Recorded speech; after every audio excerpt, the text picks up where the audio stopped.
Welcome to the Tech Egg. Don't get scrambled. Enjoy the video. In this video, I will show how to get your Shopify website link.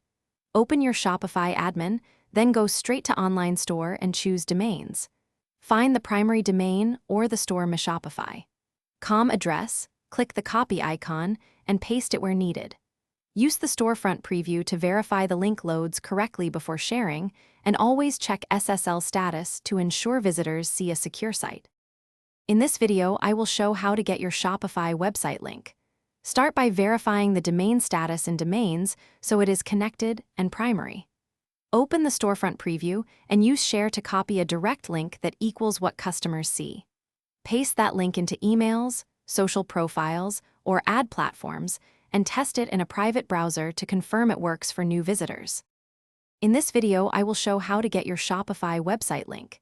If your custom domain isn't connected, log into your registrar to confirm and CNAME records match Shopify's settings. Wait for DNS propagation, then refresh the domains page and verify SSL is active to prevent security warnings.